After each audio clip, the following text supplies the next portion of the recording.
태극신고 이해를 시작하겠습니다. 교환의 구체적 형태를 살펴보고 있죠. 이 세 가지 과정을 통해서 한번 보겠습니다. 인간은 생존수단이나 욕망충족수단을 소비하며 살아갑니다. 욕망충족수단을 소비하지 않는 인간들도 있겠으나 조직체 내 대부분의 구성원들은 사회 내 존재하는 생존수단이나 욕망충족수단을 생명이 다할 때까지 소비합니다. 생명이 다할 때까지 생존수단은 식량과 같은 생존수단을 소비해야 되죠. 욕망 충족 수단 역시 대부분 사람들은 생명이 닿을 때까지 소비하죠. 생존과는 무관한 어떤 수단을 소비하죠. 현 시대에 많은 이들은 뭐 담배나 술 같은 것을 소비하잖아요. 그런 것들이 생존에 반드시 필요한 건 아니죠. 화장품 같은 거. 또한 모든 생산물은 일정 시간이 흐르면 품질이 나빠지거나 사용이 불가능해지므로 일정한 기간 내 모두 소비해야 합니다. 생존수단 및 욕망충족수단의 가치 총합은 2,400만 원인데 이 가치는 일정 기간 내 모두 소비되어야 합니다. 이 세 전제를 보면 일정 기간 투입된 작업수단의 투입 비용이 800만 원, 활동 지출에 대한 비용 200만 원, 조직체의 가치 주식시의 가치가 200만 원 발생하죠.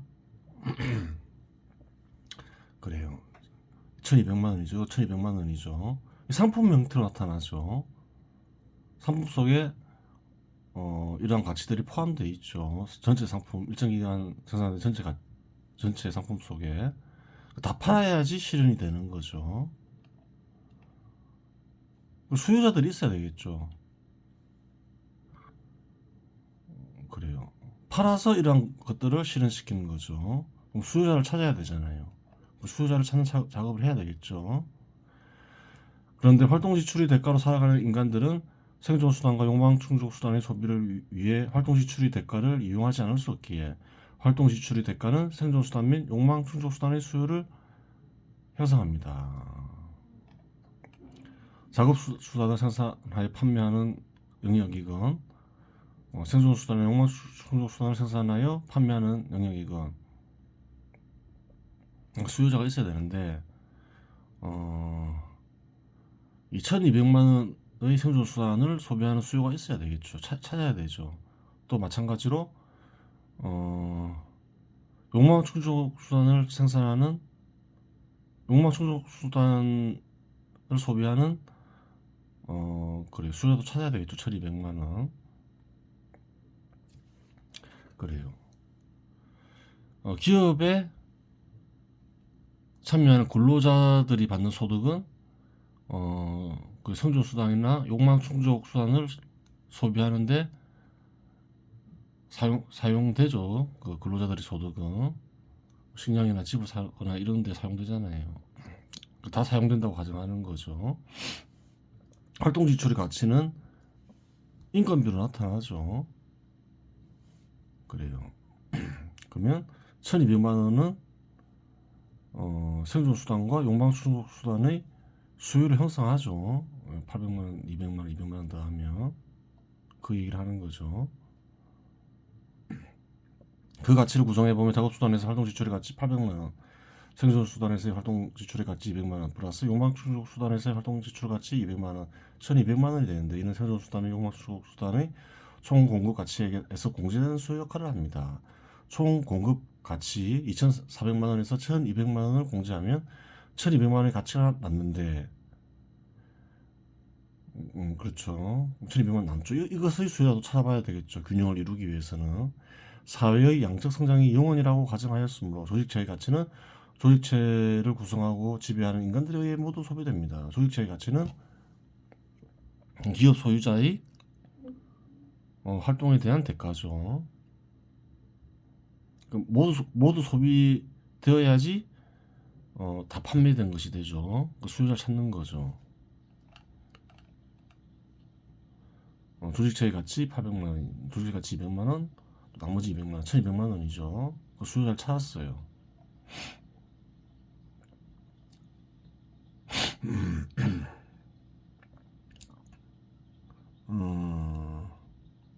그래요.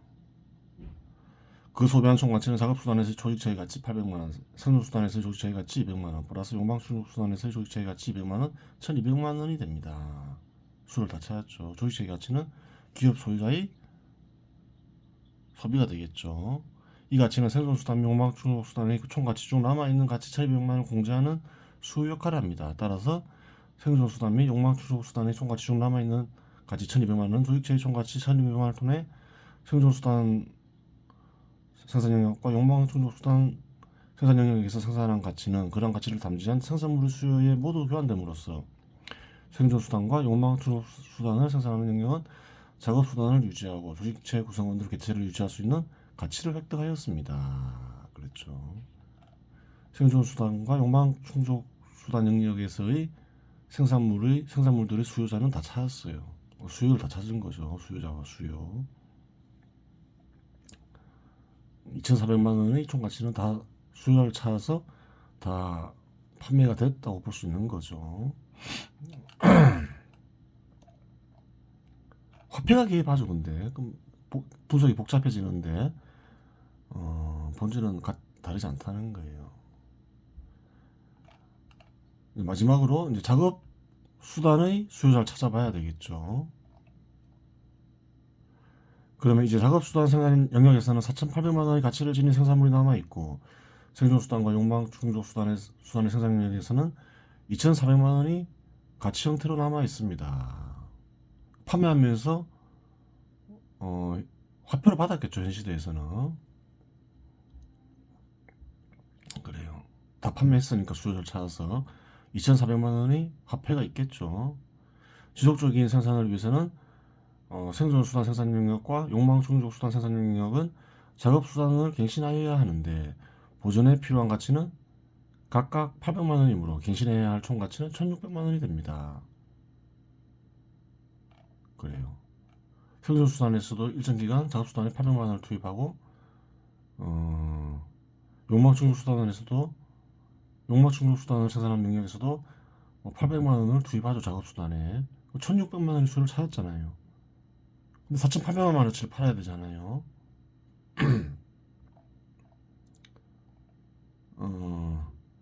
이는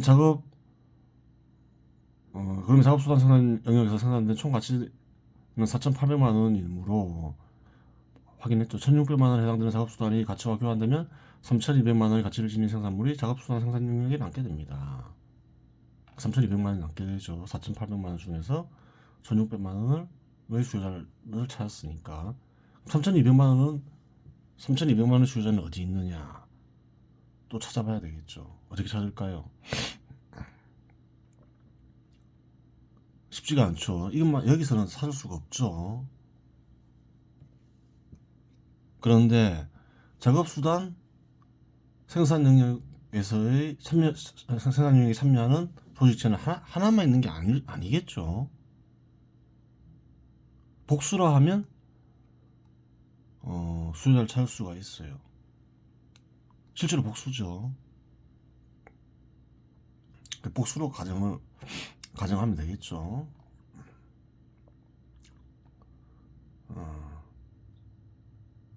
하지만 작업수단을 생산하는 생산 영역이 한 조직체가 아니라 복수의 조직체라고 가정하면 교환의 모든 문제는 해결됩니다. 계산의 편의를 위해 4개의 조직체가 작업수단 생산 영역을 구성하며 투여된 가치 및 작업수단의 가치, 활동 지출의 가치, 조직체의 가치, 기술적 구성이 동일하다고 가정하겠습니다. 그러면 각각의 작업수단의 가치는 800만 원이 되고 4개라 했으니까 작업수단에 800만 원이 투입되겠죠. 각각 활동 지출의 가치는 또 나누기 4를 하면 되겠죠. 200만 원 되고 조직체의 가치는 200만 원이 됩니다.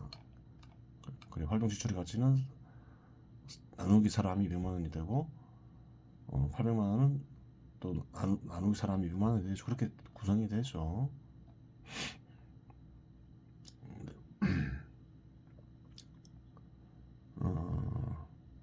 그래요. 여기서 생산 영역과 용방충족 생산 영역의 작업수단의 획득으로 각각 400만 원은 가치 형태로 전환된 상태이고 그래요. 각각이 800만 원의 가치를 지닌 생산물을 현물 형태로 지니고 있습니다. 생산수단과 생존수단과 욕망추노 생산 영역에서 작업수단을 소비했죠. 1600만 원. 이 1600만 원은 활동 지출의 가치와 조직체의 가치가 실현된 것으로 볼 수 있죠. 합치면 1600만 원이니까. 그렇죠. 그럼 이제 3200만 원만 찾으면 된다는 거예요. 3200만 원만 실현되면 수요자를 다 찾은 거죠.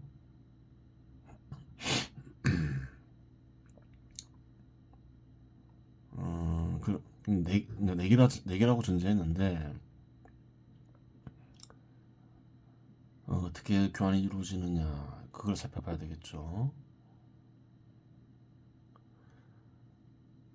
작업수단은 4개의 조직체가 생산한다고 가정하였는데, A는 B가 제조한 작업수단을 필요로 하고, A, B, C, D 4개의 조직체가 있다고 가정하는 거죠. 생산 조직. B는 C가 제조한 작업수단을 필요로 하고, C는 D가 제조한 작업수단을 필요로 하고, D는 A가 제조한 작업수단을 필요로 한다고 가정하면 남아있는 생산물의 가치 3,200만 원은 자체 내 순환적 교환에 의해 가치 실현과 동시에 새로운 생산을 지속할 수 있는 물적 토대를 마련하게 됩니다. 그렇죠. 그러면 다 교환이 된 거죠. A는 B가 제조한 작업수단을 필요로 하고, B가 생산한 작업수단을 구매하고 지급하고 대가를 화폐라고 생각하면 쉽겠죠.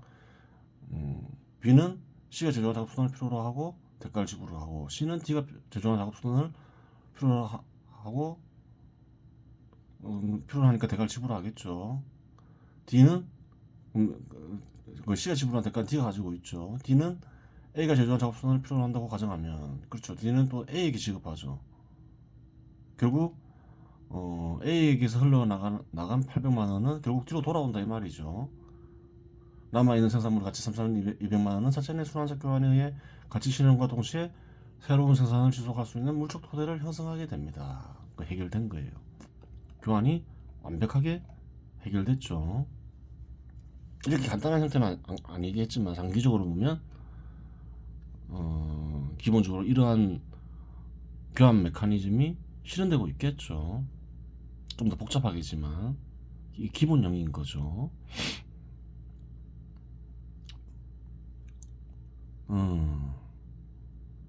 그래요. 현실에서는 훨씬 복잡하겠죠. 핵심을 이야기 쉽게 하기 위해서 굉장히 간단하게 가정을 했잖아요. 하지만 조직체의 가치, 이윤이 모두 소비되는 건 아니잖아요. 새로운 투자에 이용되고. 현실은 훨씬 복잡하다. 훨씬 복잡한 분석을 필요로 하지만 여기에서는 핵심을 이해하는 게 목적이니까 그래요. 간단하게 설명을 한 거죠. 이렇게 교환이 이루어지고 있다. 무엇을 알 수 있나요? 공급자들이 동시에 수요자들이 되고 있음을 알 수 있죠. 공급 속에서 수요 역시 모두 다 이루어지고 있는 것을 확인할 수가 있는 거예요. 공급자가 아닌 자는 수요자가 될 수 없는 거예요. 그러한 사실을 부차적으로 알 수가 있는 거죠.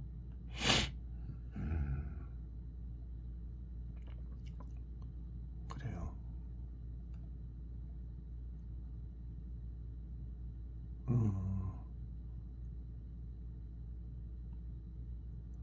계산의 그렇게 됐고, 계산의 편의를 위해 내기 조직체가 상수단 생산 영역을 구성하며 이렇게 다 살펴봤죠. A는 B의 생산물을 필요로 하고 D에게 생산물을 제공하니 물물 교환이 불가능한데 그러한 순환이 이루어지는 것은 불가능하지 않냐고. 이는 화폐제도와 신용제도로 해결이 가능하며 시장이 성장하면 거래의 필요성에 의해 화폐제도와 신용제도가 생성됩니다. 근데 이러한 거래가 이루어지기 위해서는 물물 교환 속에서는 이루어지기가 어렵죠. 물물 교환만 이루어지고 있다면. 왜? A는 뒤로부터 그래요. 필요한 가치를 회수하잖아요. 뒤로부터 회수하는 게 아니잖아요. 물물 교환으로는 달성될 수가 없는 거잖아요. 그러니까 화폐제도와 신용제도가 뒷받침해야지 이와 같은 거래가 이루어지겠죠.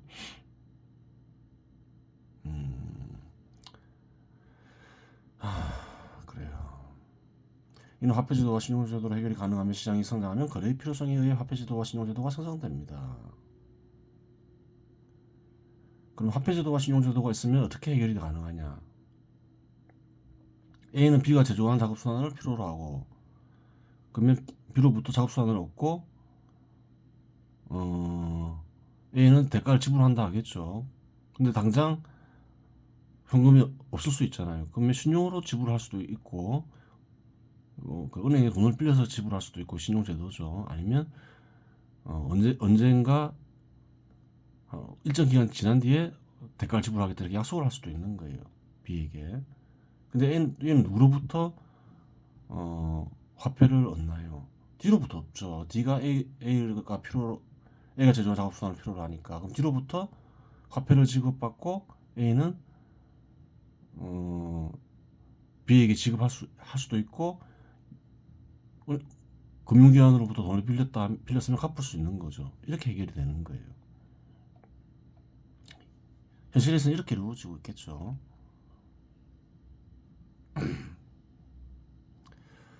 하지만 신용제도는 시장 지배 시대가 고도화되어야 생성되어 일반화되므로 화폐제도로 이 현상을 설명할 수 있어야 합니다.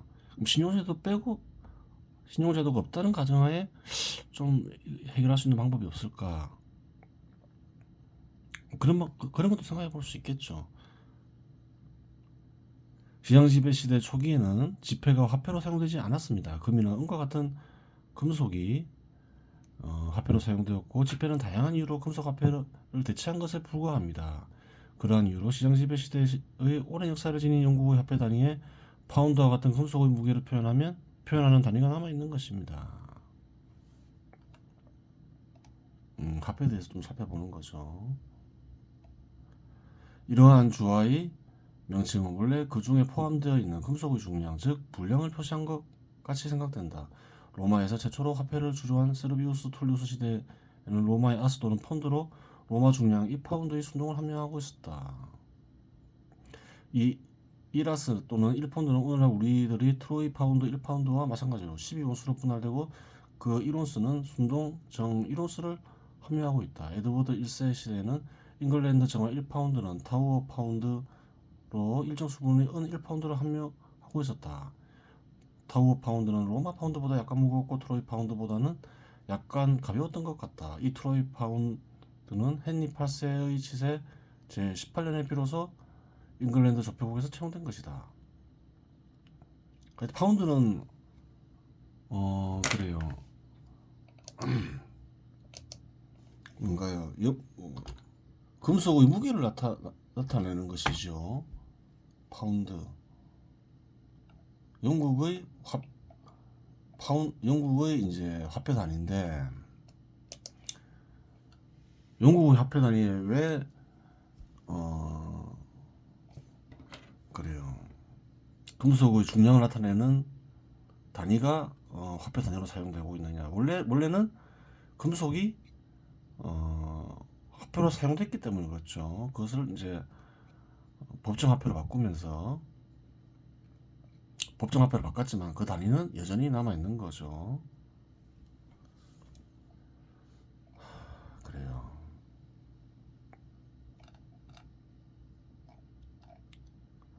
뒷부분은 좀 약간 다른 주제니까 다시 다음에 살펴보도록 하고, 한번 이 가정들을 좀 자세히 볼 필요가 있어요. 뭘 자세히 볼 필요가 있냐면, 이 가정을 한 사회로 볼 수 있잖아요. 한 사회에는 작업수단 생산 능력이 있고, 생산수단 생산 능력이 있고, 욕망 충족 수단 생산 능력이 있겠죠. 그러면 이 사회가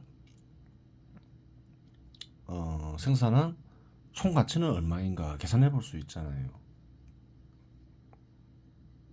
얼마가 될까요? 무엇을 더하고 무엇을 빼야 될까요? 가치는 뭐라 했나요?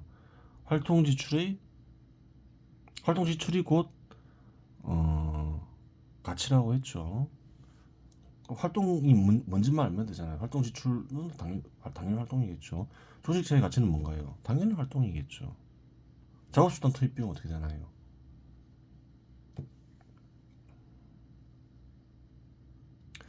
간단한 예로 생존수단을 생산하는 조직체가 작업수단에 800만 원을 투입을 하죠. 상품으로 실현되겠죠. 그러면 생존수단을 생산하는 조직체의 가치에 포함되냐는 거예요. 작업수단은 누가 만들었나요? 작업수단 생산 영역에서 만들었다는 거예요. 그래요. 그 작업수단에 투입되는 비용은 생존수단을 생산하는 생산 영역이 창출한 가치가 아니죠. 그럼 활동은 뭐라 했나요? 기업 소유자의 활동과 근로자의 활동이 있겠죠. 그러면 활동 지출의 가치와 조직자의 가치를 더해야 되는 거죠. 다 마찬가지라는 거예요. 그러면 이 사회가 다른 사회와 단절된 사회다. 그럼 총 가치는 어떻게 구하나요? 활동 지출의 가치와 조직체의 가치를 전부 더하는 거죠. 그럼 이 사회에서의 총 가치는 일정 기간 총 가치는 얼마가 되나요? 1600만 원, 1600만 원에다가 800만 원을 더하면 2400만 원이 되는 거죠. 그렇게 되는 거예요. 여기서 또 한 가지 알 수 있는 거는 어떤 게 있나요? 어떤 조직체가 있다, 현 시대에서. 생산에 참여하는 조직체가 있다. 새로운 가치를 첨가하는 역할도 하지만 동시에 상업적 기능이 있잖아요. 작업수단을 구매했어요. 그 비용이 발생하는 거죠. 작업수단에 투입된 비용을 회수해야 되잖아요. 회수하기 위해서는 어떻게 해야 하나요? 활동과 결합시켜서 상품을 만들어내고 상품을 판매해야 되죠. 판매를 해서 작업수단에 투입된 비용을 이전시켜야 되죠. 그리고 기본적으로 현 시대에서의 생산에 참여하는 기업은 대부분 새로운 가치를 첨가하는 역할도 하지만 또 어떤 역할을 하나요? 상업적 기능을 수행한다는 거예요. 어떤 조직체가 생산에 참여하는 조직체가 물건이 안 팔린다. 그러면 예를 들어서 근로자들을 자른다. 그렇다 해서 망하지 않냐는 거예요. 망한다는 거예요. 왜 그런가요? 작업수단에 투입한 비용이 있다는 거예요. 활동과 결합시켜서 판매해야 되죠. 근데 안 팔리기 시작하면 작업수단 투입 비용을 상품에 이전시킬 수 없잖아요. 근로자들 자르더라도 왜 망하느냐? 작업수단 투입 비용을 이전시키지 못하기 때문인데, 이는 달리 얘기하면 상업적 손실로 인해서 망하게 된다는 거예요. 그래요. 이 메커니즘을 보면 다른 것이 발견될 수 있겠지만 이 두 가지 역시 발견이 되죠. 그래요. 남은 시간은 토요일 금화종지를 살펴보도록 하겠습니다.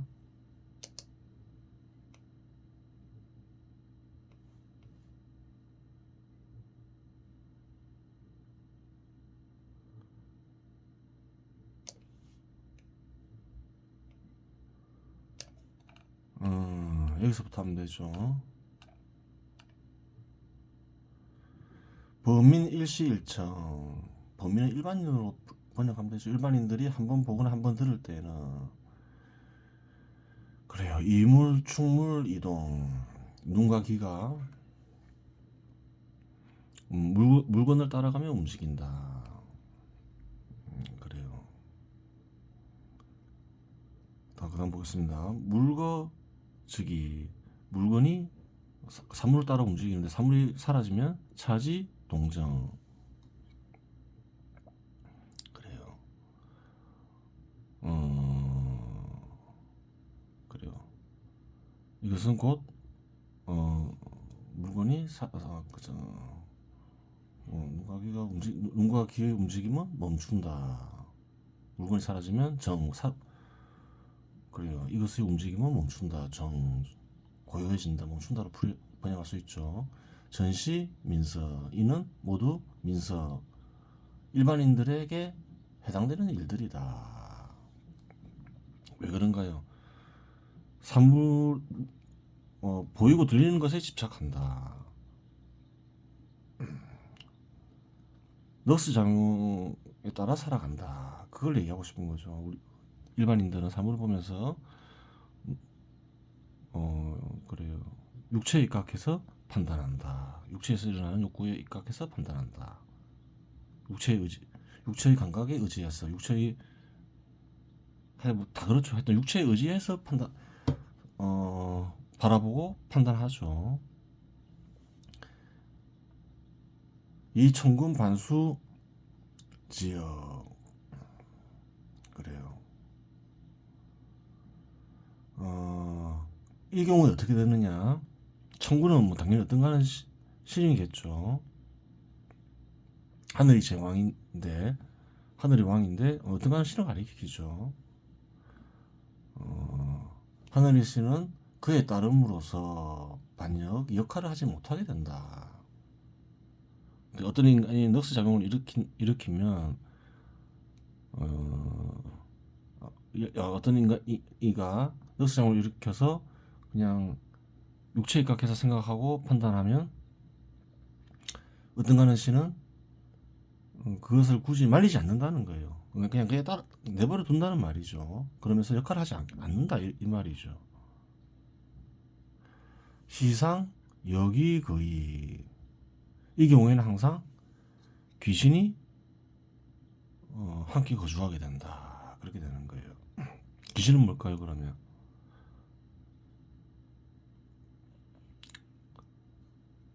넋이 인격으로 나타나는 것이겠죠. 넋이 응집체라 볼 수 있는 거죠. 그게 귀신이라는 거예요.